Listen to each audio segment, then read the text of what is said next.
There is power in a job and in what it makes possible. A steady income, a safer future, dignity and choice.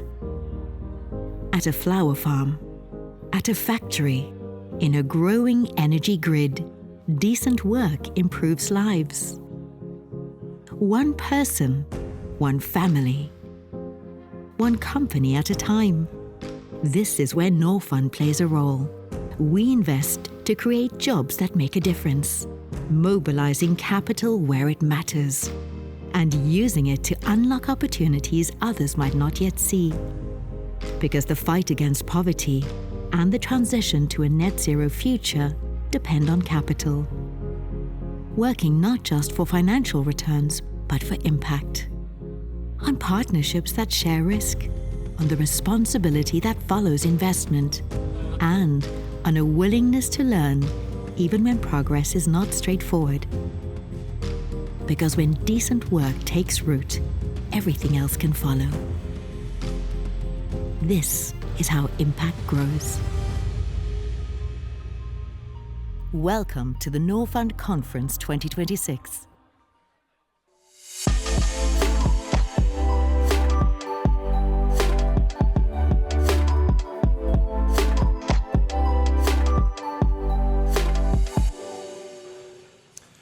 Welcome, Deputy Minister, Your Excellencies, friends of Norfund. Welcome to the Norfund Conference 2026. Great to see you all here. And as some of you might have noticed, you're actually sitting on the balconies. You have the choice between either getting sunburnt or being cold. So please mix around a little if you need to somehow adjust the temperature. Exactly 8 years ago, in 2018, in May 2018, I signed on to become CEO of Norfund. At the time, I was intrigued about how the market mechanism and investment could be used as a tool to foster development, but I wasn't still not fully convinced as to how it would work out and to what extent that could actually make a difference. Prior to Norfund, I had been working a number of years as a commercial investor, and my experience from developing market was fairly limited. That being said, I'd be part of co-founding a social impact investment firm. We did both philanthropy and some small-scale investments in Africa, but I wouldn't say I was highly experienced in any way. 8 years is quite some time, and through that period, Norfund has been through a lot. We've been through volatile markets, market crashes in some of our countries, wars, terror attacks, cyber attacks, but we've also seen massive progress in terms of job creation, in terms of returns, and in terms of what we've been able to contribute with in terms of renewable energy and CO2 avoidance. Today, I'd like to share some learnings with you, some key observations, and I'll do my best to limit it to 5 main items. Otherwise, I could go on forever, and I've got a time limit, I've been told. Firstly, which might not come as a big surprise to you, I do have, through this experience, built up a firm belief in people's ability to build their own future. At times, when I've been traveling with Norfund and having jet lags, sitting through endless meetings or being in conferences with no clear agenda, or being stuck in traffic jams with lots of dust, I've been totally exhausted. But somehow that exhaustion has evaporated when I got the chance to meet with entrepreneurs and people and that have been able to build businesses, and also people that have gotten a decent job through one of our companies. And this lady, I got the chance to meet in Guatemala in November last year. Her name is Micaela. She was able to get microfinance, started off in 2019 through one of our companies, Banco de Antigua in Guatemala, and started off with very small loans, and she was able to buy her first weaving machine, and now she's got 5 weaving machines.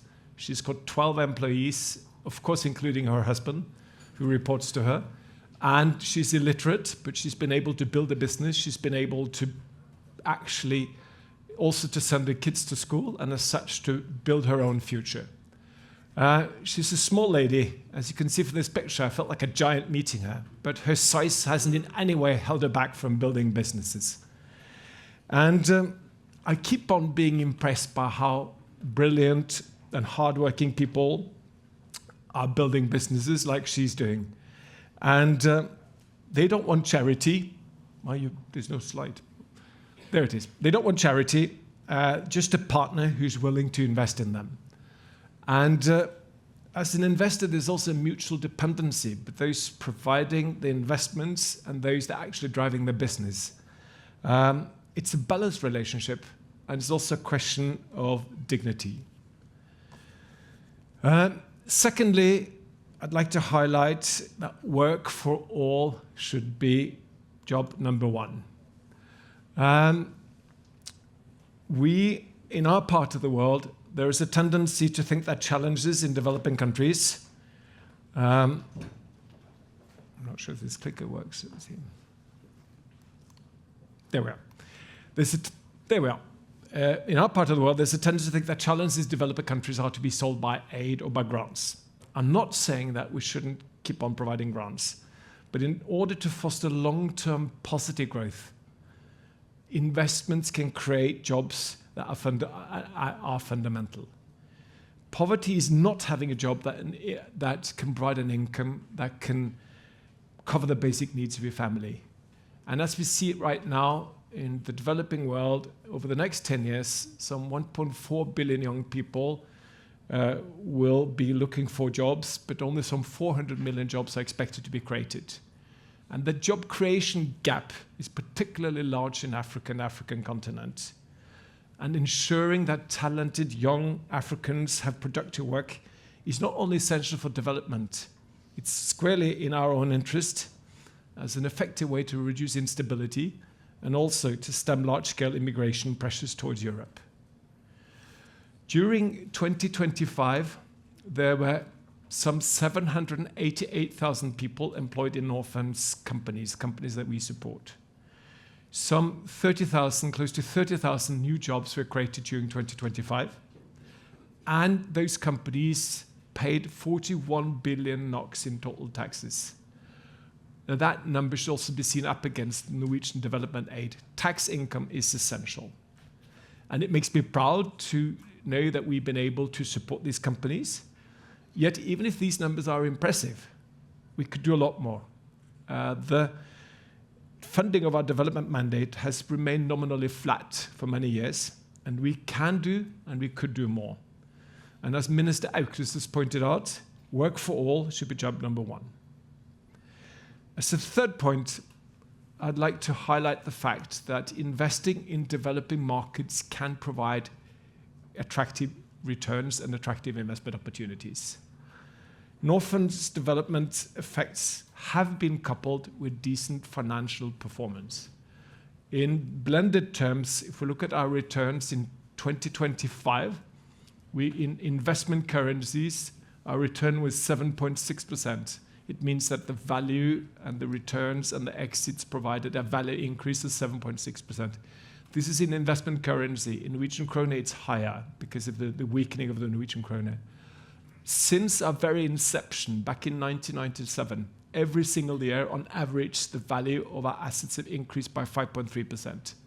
In Norwegian krone terms, it's 7.8% actually. And this compares well to the Sovereign Wealth Fund. And even if we deduct our cost, which is about 1% of the total committed funding, i.e. what we've invested and signed on to invest, our returns are comparable. On the energy side, it's higher, and in other aspects it differs. And we do indeed have our fair share of losses, but still, despite that, the returns are certainly nothing to be ashamed of.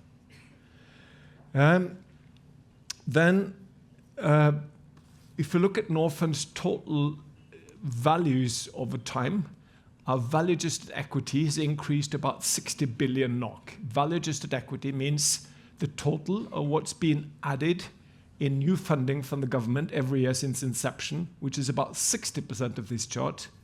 The additional 40% comes from increased values, comes from exits, and come from circulation of funds. So meaning that 40% of that 60 billion comes from what's been built up over time.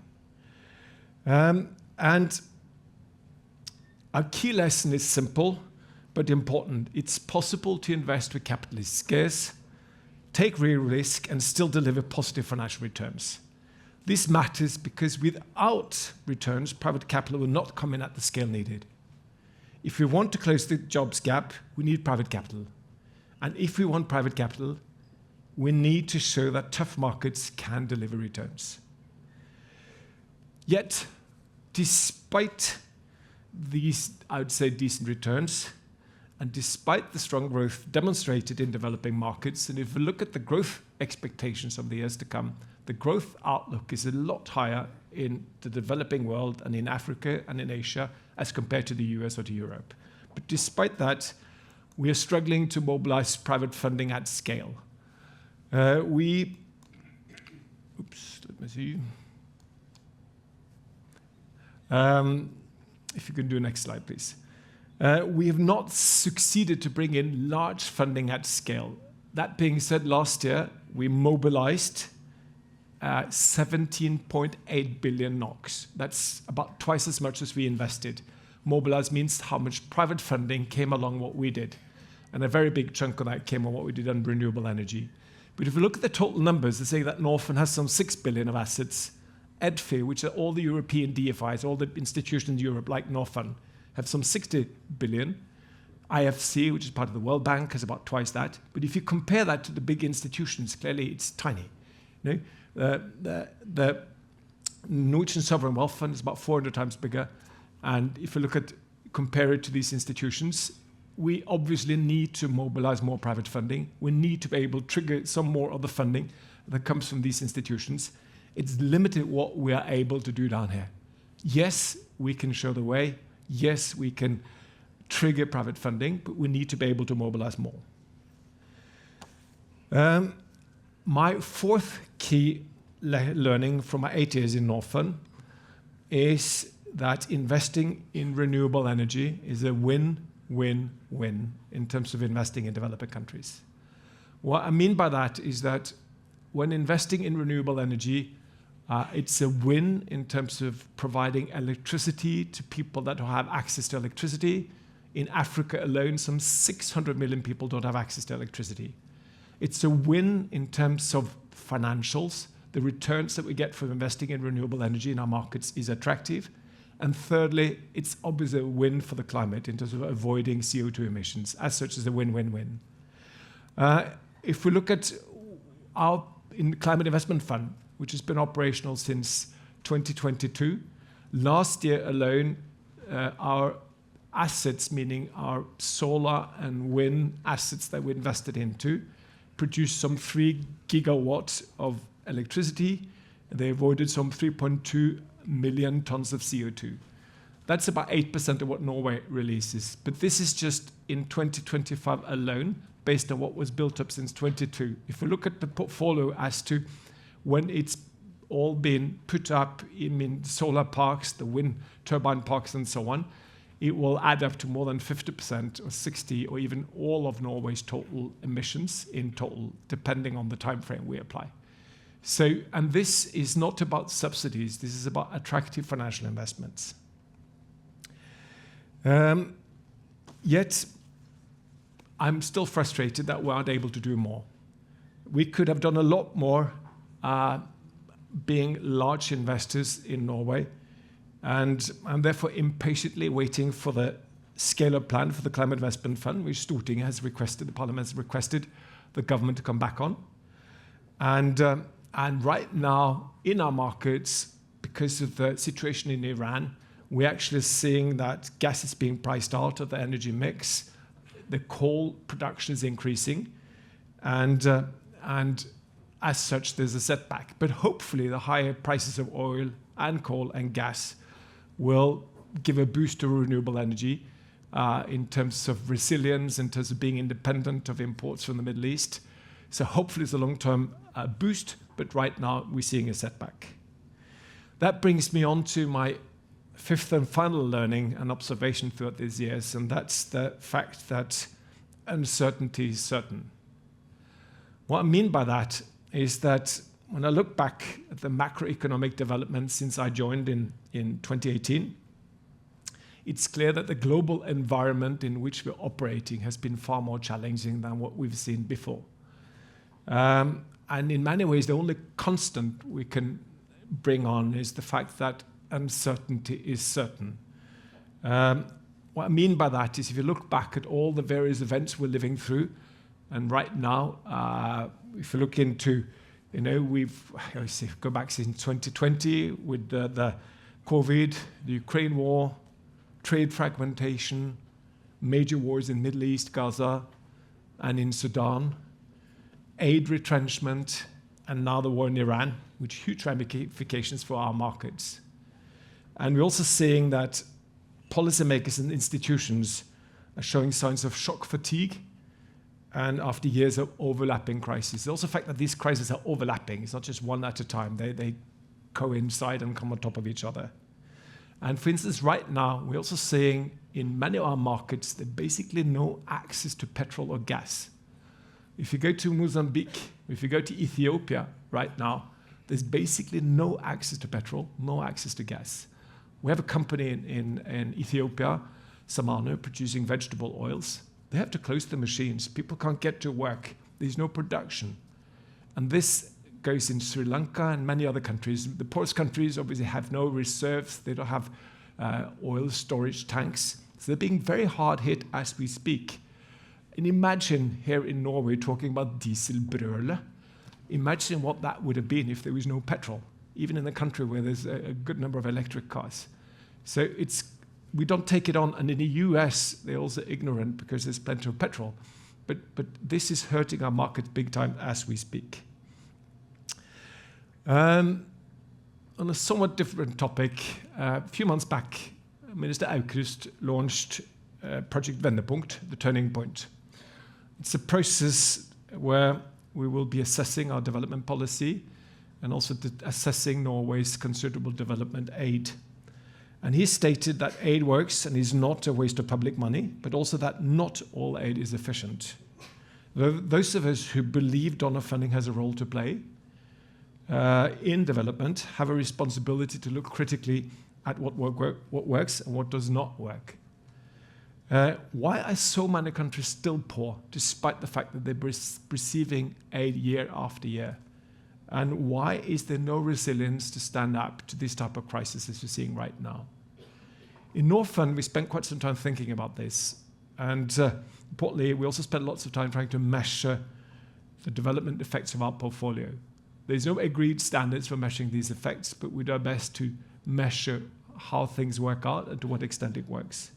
As an example, I know that our portfolio companies in financial inclusion, with all the financial institutions, they added 12.7 million new clients last year. And also that 1.6 million new households got access to electricity through our companies last year alone. As an example, last week we announced an investment in a company in Nigeria, together with IFC, where they will in turn invest into a number of small-scale players that provide off-grid electricity. And the goal is, for the next couple of years, to deliver electricity to 500,000 new households in Nigeria alone. That makes a huge difference, and it is indeed important. In my opinion, we need to prioritize the forms of aid that can most efficiently contribute to long-term development. And as a part of that, I'm not saying it's the solution, I'm just saying it's an important part of it. It's important to recognize the important benefits of investment funding. It's efficient. The profits allow funds to be recycled. It's scalable in the sense that successful models can be expanded to reach far more people. And it's sustainable, meaning that commercial investments do not create dependencies. So, to sum it up, it will not come as a great surprise to you that based on this, I am indeed a firm believer in the importance of providing investment funding for the developing world. It is a key component of what we're doing, and we need to continue doing it. So those are the 5 key takeaways from my 8 years in Norfund. But before I leave the stage, I would like to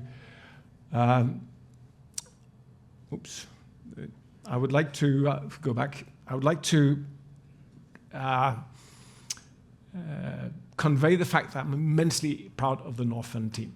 We are 165 people, more or less, constituting 35 different nationalities. And I will now soon be stepping down. It's been a great privilege to be in charge of this team. And they do indeed accomplish a hell of a lot. Not working for Northern will obviously leave a big void in my life for me, but it gives me great comfort to know that a strong internal candidate has been selected by the board to take over through Mr. Eric Sanderson, of course, sitting in the front row.